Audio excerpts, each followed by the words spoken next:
Assalamualaikum warahmatullahi wabarakatuh. Perkenalkan, nama saya Dewa Rizky Pangestu dengan NIM 20040707147. Di sini saya akan menjelaskan tentang historis Pancasila sebagai ideologi bangsa. Sebelum masuk pada pembahasan, di sini saya akan menjelaskan terlebih dahulu apa itu ideologi. Ideologi berasal dari kata idea yang artinya gagasan, konsep, pengertian dasar, cita-cita, dan logos yang berarti ilmu. Ideologi secara etimologis artinya ilmu tentang ide-ide atau ajaran tentang pengertian dasar. Menurut Kamus Besar Bahasa Indonesia, ideologi didefinisikan sebagai kumpulan konsep bersistem yang dijadikan asas pendapat yang memberikan arah dan tujuan untuk kelangsungan hidup. Ideologi juga diartikan sebagai cara berpikir seseorang atau suatu golongan. Ideologi dapat diartikan paham, teori, dan tujuan yang merupakan satu program sosial politik. Lalu apa sih ideologi yang dianut oleh Indonesia? Lalu apa fungsinya ideologi tersebut? Indonesia menganut ideologi Pancasila. Lalu apa sih makna ideologi Pancasila? Yang pertama, ada nilai-nilai yang terkandung dalam Pancasila menjadi cita-cita yang hendak dicapai menjadi pedoman hidup dalam penyelenggara bernegara. Kemudian yang kedua, Pancasila disepakati bersama dan digunakan sebagai prinsip yang dipegang teguh dan menjadi sarana pemersatu bangsa Indonesia. Kemudian apa saja fungsinya? Fungsi yang pertama adalah sebagai sarana pemersatu bangsa Indonesia.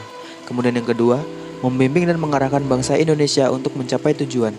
Kemudian yang ketiga, memberikan motivasi untuk menjaga dan memajukan jati diri bangsa Indonesia. Kemudian yang keempat, menunjukkan jalan serta mengawasi dalam upaya mewujudkan cita-cita yang terkandung dalam Pancasila. Kemudian yang kelima, menjadi pedoman hidup bangsa Indonesia untuk menjaga keutuhan negara. Kemudian yang keenam, menumbuhkan jiwa nasionalisme dan patriotisme. Penerapan ideologi Pancasila berbeda-beda implementasinya pada setiap masa pemerintahan yang berbeda pula. Yang pertama, pada masa pemerintahan Presiden Soekarno, Pancasila ditegaskan sebagai pemersatu bangsa. Penegasan ini dikumandangkan oleh Soekarno dalam berbagai pidato politiknya dalam kurun waktu 1945 sampai 1960. Namun, seiring dengan perjalanan waktu, pada kurun waktu 1960 sampai 1965, Soekarno lebih mementingkan konsep Nasakom, yaitu nasionalisme, agama, dan komunisme sebagai landasan politik bagi bangsa Indonesia.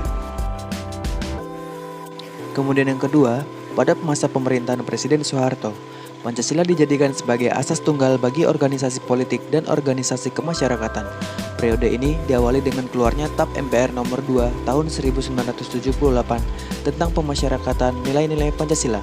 TAP MPR ini menjadi landasan bagi dilaksanakannya penataran P4 bagi semua lapisan masyarakat. Akibat dari cara-cara rezim dalam memasyarakatkan Pancasila memberi kesan bahwa tafsir ideologi Pancasila adalah produk rezim Orde Baru atau monotafsir ideologi yang berkuasa pada waktu itu.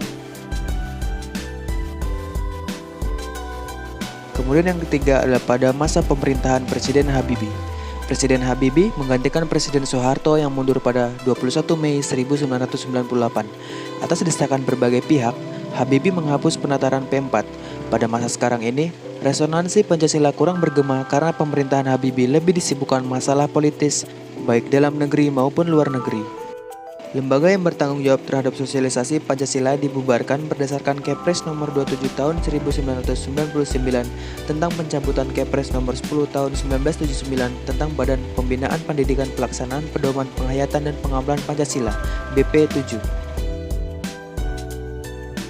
Pada masa pemerintahan Presiden Abdurrahman Wahid, muncul wacana tentang penghapusan TAP nomor 25 MPRS 1966 tentang pelarangan PKI dan penyebarluasan ajaran komunisme. Di masa ini, yang lebih dominan adalah kebebasan berpendapat sehingga perhatian terhadap ideologi Pancasila cenderung lemah. Pada masa pemerintahan Megawati, Pancasila sebagai ideologi semakin kehilangan formalitasnya dengan disahkannya Undang-Undang Sisdiknas nomor 20 tahun 2003 yang tidak mencantumkan pendidikan Pancasila sebagai mata pelajaran wajib dari tingkat sekolah dasar sampai perguruan tinggi. Pada masa pemerintahan SBY yang berlangsung dalam 2 periode, dapat dikatakan tidak terlalu memperhatikan pentingnya Pancasila sebagai ideologi negara.